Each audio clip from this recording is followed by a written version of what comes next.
ಎಲ್ರಿಗೂ ನಮಸ್ಕಾರ. ಇಂದಿನ ವೇದಾಂತ ರಂಗದಲ್ಲಿ ವೇದಗಳಲ್ಲಿ ಕರ್ತೃ ಅಂದರೆ ಯಾರು ಅನ್ನೋದನ್ನು ತಿಳ್ಕೊಳ್ಳೋಣ.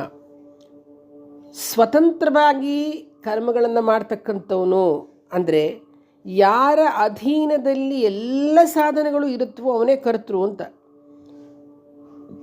ಕರೋತೀತಿ ಕರ್ತ್ರ, ಯಾರು ಮಾಡ್ತಾರೋ ಅವನು ಕರ್ತೃ ಅಂತ. ಯಾವುದಾದ್ರೂ ಕೆಲಸವನ್ನು ಮಾಡ್ತಕ್ಕಂಥವನು ಕರ್ತೃ ಅಂತ ಕರೆಯಲ್ಪಡ್ತಾನೆ.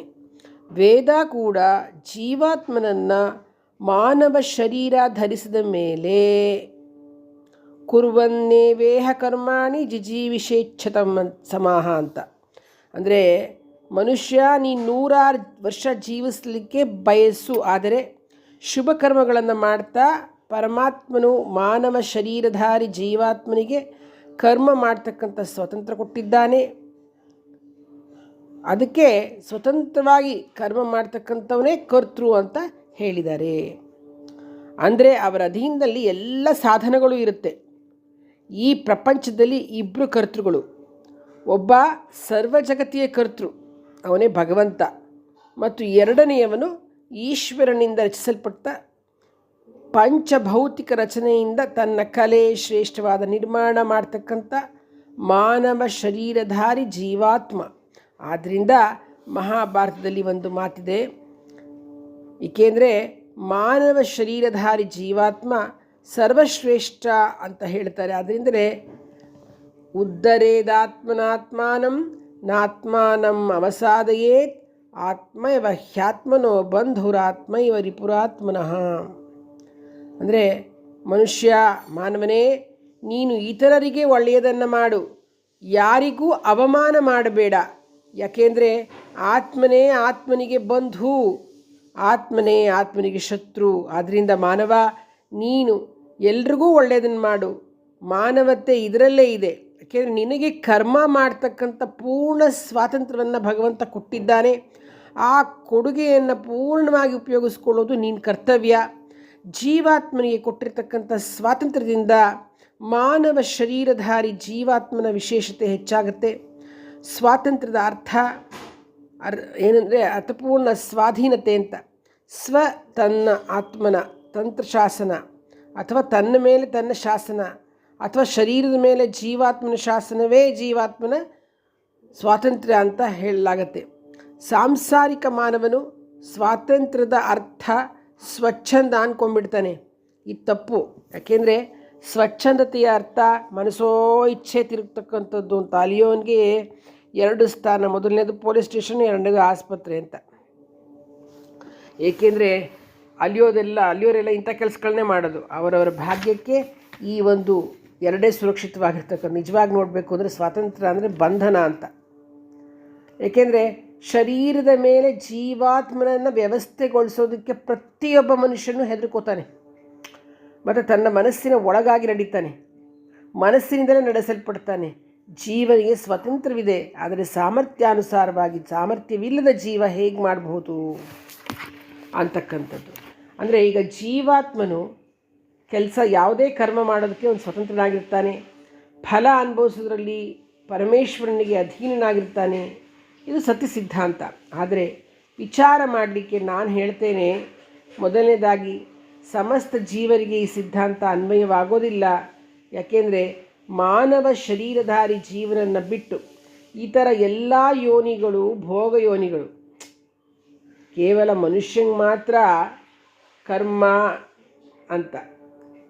ಆದರೆ ನೋಡಿ, ಅದರಲ್ಲೂ ಮನುಷ್ಯ ಭೋಗ ಮತ್ತು ಕರ್ಮ ಎರಡು ಉಭಯ ಯೋನಿಯವನು. ಸಾಧನೆಗಾಗಿಯೂ ಇದ್ದಾನೆ, ಭೋಗ ವಿಲಾಸವನ್ನು ಅನುಭವಿಸ್ಲಿಕ್ಕೂ ಇದ್ದಾನೆ. ಅದರಿಂದ ಅವನು ಉಭಯ ಯೋನಿ. ಆದ್ದರಿಂದ ಈ ಸಿದ್ಧಾಂತ ಕೇವಲ ಮಾನವ ಯೋನಿಯುಳ್ಳ ಜೀವರಿಗೆ ಮಾತ್ರ ಅನ್ವಯಿಸುತ್ತೆ. ಅಂದರೆ ಜೀವಾತ್ಮ ಕರ್ಮ ಮಾಡೋದಕ್ಕೆ ಸ್ವತಂತ್ರನಾದರೆ ಫಲ ಅನುಭವಿಸೋದಕ್ಕೂ ಕೂಡ ಸ್ವತಂತ್ರ. ಫಲ ಅನುಭವಿಸೋದಕ್ಕೂ ಪರತಂತ್ರನಾದರೆ ಕರ್ಮ ಮಾಡಲು ಕೂಡ ಅವನು ಪರತಂತ್ರ. ನೀವು ಕೇಳ್ತೀರ, ಹೇಗೆ ಸಾಧ್ಯ ಇದು ಅಂತ. ಸತ್ಯ ಸಿದ್ಧಾಂತ ಮುಂದೆ ಇರಬೇಕಾದ್ರೆ ಅದನ್ನು ನೋಡ್ಕೋಬೇಕು. ಅಂದರೆ ಜೀವನು ಕಿಂಚಿತ್ ವರ್ತಮಾನ ಮತ್ತು ಕರ್ಮ ಮಾಡೋದಕ್ಕೆ ಸ್ವತಂತ್ರ ಅಂತ ಉಲ್ಲೇಖ ಇದೆ. ಅಂದರೆ ಸ್ವತಂತ್ರತೆಯಿಂದ ಜೀವನು ಮಾಡುವಂತೆ ಸರ್ವಜ್ಞತೆಯಿಂದ ಈಶ್ವರನು ಮಾಡ್ತಾನೆ. ಈಶ್ವರ ತಿಳಿದಂತೆ ಜೀವನು ಅವನು ಮಾಡ್ತಾನೆ. ಅಂದರೆ ಭೂತ ಭವಿಷ್ಯ ವರ್ತಮಾನ ಜ್ಞಾನ ಮತ್ತು ಫಲ ಕೊಡೋದಕ್ಕೆ ಈಶ್ವರ ಸ್ವತಂತ್ರ ಮತ್ತು ಜೀವಾತ್ಮ ಕಿಂಚಿತ್ ವರ್ತಮಾನ ಹಾಗೂ ಕರ್ಮ ಮಾಡೋದಕ್ಕೆ ಮಾತ್ರ ಸ್ವತಂತ್ರ ಅಷ್ಟೇ. ಅವನು ಈ ಸೃಷ್ಟಿಯಲ್ಲಿ ಒಬ್ಬ ಪರಮಾತ್ಮನು ಮತ್ತೊಬ್ಬ ಜೀವಾತ್ಮನು ಈ ಇಬ್ಬರು ಕರ್ತೃಗಳು. ಇವರಲ್ಲಿ ಕೆಲವು ವಿಷಯಗಳು ಇಬ್ಬರಲ್ಲೂ ಇದೆ. ಅಜರ ಅಮರ ಇತ್ಯಾದಿಯಾಗಿರೋದು ಇಬ್ಬರಲ್ಲೂ ಇದೆ. ಬಹುಶಃ ಈ ಕಾರಣದಿಂದಲೇ ಅನಿಸುತ್ತೆ ಕೆಲವರು ಜೀವನನ್ನು ಬ್ರಹ್ಮ ಅಂತ ಕರೀತಾರೆ. ಅದರಿಂದ ವೇದಾಂತಿ ಧ್ವಾಂತ ನಿವಾರಣ, ಅದರಲ್ಲಿ ಜೀವ ಮತ್ತು ಈಶ್ವರನನ್ನು ಒಂದು ಅಂತ ತಿಳಿದುಕೊಂಡು ಕಾಡು ಮನುಷ್ಯನ ಕಥೆ, ಋಷಿಮುನಿ ಮತ್ತು ವಿದ್ವಾಂಸರ ಕಥೆಯೆಲ್ಲ, ಮತ್ತು ಜೀವ ಬ್ರಹ್ಮನ ಆದರೆ ಬ್ರಹ್ಮ ಅಸಂಖ್ಯಾತ ಸೃಷ್ಟಿ ಮಾಡಿದಂತೆ ಒಂದು ನೊಣ ಅಥವಾ ಸೊಳ್ಳೆಯನ್ನು ಕೂಡ ಜೀವ ಯಾಕೆ ಸೃಷ್ಟಿ ಮಾಡಲಿಕ್ಕಾಗಲ್ಲ, ಇದರಿಂದ ಜೀವ ಬ್ರಹ್ಮನ ಏಕತೆಯನ್ನು ಒಪ್ಪುವುದು ಸುಳ್ಳು ಅನ್ನೋದು ಬೇರೆ ಪ್ರತಿಪಾದಿಸ್ತಾರೆ. ಆದರೆ ಖಂಡಿತವಾಗಲೂ ಭಗವಂತ ಮತ್ತು ಆತ್ಮ ಮತ್ತು ಪರಮಾತ್ಮ ಒಂದೇ ಅಂತಕ್ಕಂಥದ್ದನ್ನು ವೇದಗಳಲ್ಲಿ ತಿಳಿಸಿದ್ದಾರೆ. ಶರೀರೇ ಭವಃ ಶಾರೀರಃ, ಶರೀರಧಾರಿ ಜೀವ ಬ್ರಹ್ಮನಲ್ಲ. ಏಕೆಂದರೆ ಬ್ರಹ್ಮನ ಗುಣಕರ್ಮ ಸ್ವಭಾವ ಜೀವನಿಗೆ ಅನ್ವಯಿಸೋದಿಲ್ಲ ಅಂತ ಒಂದರಲ್ಲಿ ಹೇಳಿದ್ರೆ, ವೇದದಲ್ಲಿ ಹೇಳ್ತಾರೆ ಇಲ್ಲ, ಆತ್ಮನೇ ಪರಮಾತ್ಮ, ಪರಮಾತ್ಮನೇ ಆತ್ಮ, ಎರಡೂ ಒಂದೇ ಅನ್ನೋದನ್ನು ತಿಳಿಸಿದ್ದಾರೆ.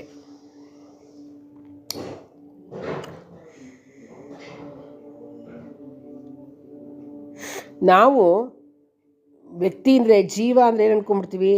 ಇಚ್ಛೆ, ದ್ವೇಷ, ಸುಖ, ದುಃಖ, ಜ್ಞಾನ ಎಲ್ಲ ಗುಣಗಳಿರ್ತಕ್ಕಂಥ ಅಲ್ಪಜ್ಞ, ಅದನ್ನು ನಾವು ಜೀವ ಅಂತ ಅಂದ್ಕೊಂಡಿರ್ತೀವಿ ಅಲ್ವಾ? ಜೀವನು ಶರೀರದಲ್ಲಿ ಪರಿಚ್ಛಿನ್ನಾಗಿದ್ದರೆ, ಅವನು ವಿಭುವಾಗಿದ್ದರೆ, ಅಂದರೆ ಭಗವಂತನಾದರೆ ಜಾಗೃತ ಸ್ವಪ್ನ ಶಕ್ತಿ ಮರಣ ಜನ್ಮ ಸಂಯೋಗ ಯಾತಕ್ಕೆ ಬರುತ್ತೆ, ಯಾಕೆ ಹೋಗುತ್ತೆ ಅಂತ. ಇದು ದೇಹಕ್ಕೆ ಮಾತ್ರ ಹೊರತು ಆತ್ಮಕ್ಕಲ್ಲ. ಆದ್ದರಿಂದ ಜೀವನ ಸ್ವರೂಪ ಅಲ್ಪಜ್ಞ, ಅಲ್ಪ ಅಂದರೆ ಸೂಕ್ಷ್ಮ. ಈ ಸಮಸ್ತ ಸೃಷ್ಟಿಯಲ್ಲಿ ಕಾಣ್ತಕ್ಕಂಥ ಚೇತನತೆ ಜೀವನ ಕಾರಣದಿಂದಲೇ, ಪರಮಾತ್ಮನ ಕಾರಣದಿಂದಲ ಅಲ್ಲ. ಈ ಚೇತನ ಜಗತ್ತಿಗೆ ಚೇತನತೆಯನ್ನು ಕೊಡುವನು ಜೀವಾತ್ಮ ಅಂತಕ್ಕಂಥದ್ದು, ಹೀಗೆ ಈ ಥರದ ಪ್ರಶ್ನೆಗಳು ಉದ್ಭವಿಸ್ತಾ ಹೋಗುತ್ತೆ. ಆವಾಗ ವೇದದಲ್ಲಿ ಏನು ಹೇಳಿದೆ ಅಂತಂದರೆ, ನಮ್ಮ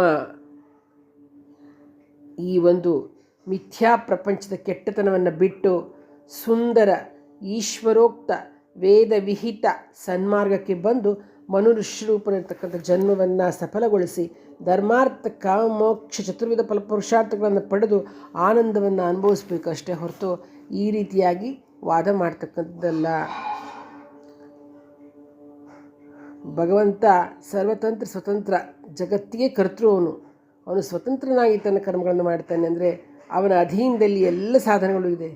ಅದನ್ನೇ ವೇದದಲ್ಲಿ ಹೇಳ್ತಾರೆ, ಯ ಈಶೇ ಅಸ್ಯ ದ್ವಿಪದಶ್ಚತುಷ್ಪದಃ ಸನೋ ಬಂಧುರ್ಜನಿತ ದ್ಯಾವಾ ಪೃಥ್ವೀ ಜನಯನ್ ದೇವಯೇಕಃ ಭೂತಸ್ಯ ಜಾತಃ ಪತಿರೇಕ ಆಸೀತ್ ಅಂತ. ಇವೆಲ್ಲ ಈ ವೇದ ಮಂತ್ರಗಳಲ್ಲಿವೆ. ಅವು ಈ ಸರ್ವಕರ್ತೃವಿಗೆ ಸಾಕ್ಷಿ ಅಂತ ಹೇಳ್ಬೋದು. ಆದ್ದರಿಂದ ಒಬ್ಬ ಜೀವಾತ್ಮ ಮತ್ತು ಒಬ್ಬ ಪರಮಾತ್ಮ, ಈ ಇಬ್ಬರು ಕರ್ತೃಗಳು ತಮ್ಮ ತಮ್ಮ ಸ್ಥಿತಿಯಲ್ಲಿ ಇದ್ದಾರೆ ಅಂತಕ್ಕಂಥದ್ದು. ಭಗವಂತ ಸೃಷ್ಟಿಕರ್ತನಾದರೆ ಜೀವಾತ್ಮ ಅವನು ಕೆಲವು ಕೆಲಸ ಕಾರ್ಯಗಳಿಗೆ ಕರ್ತನಾಗಿ ಇರ್ತಾನೆ. ಅವರವರು ತಮ್ಮ ತಮ್ಮ ಸ್ಥಿತಿಯಲ್ಲಿ ಇದ್ದಾರೆ ಅಂತ. ಅಂದರೆ ಭಗವಂತ ಸೃಷ್ಟಿಕರ್ತ, ನಾವು ಜೀವಾತ್ಮ ಒಂದಿಷ್ಟು ಕೆಲಸಗಳನ್ನು ಮಾಡ್ತೇವೆ ಅಂತಕ್ಕಂಥ. ಇದು ಈ ರೀತಿ ಕರ್ತ ಅನ್ನೋ ವಿಷಯಕ್ಕೆ, ಕರ್ತು ಅನ್ನೋ ವಿಷಯಕ್ಕೆ ವೇದಗಳಲ್ಲಿ ತಿಳಿಸಿದ್ದಾರೆ.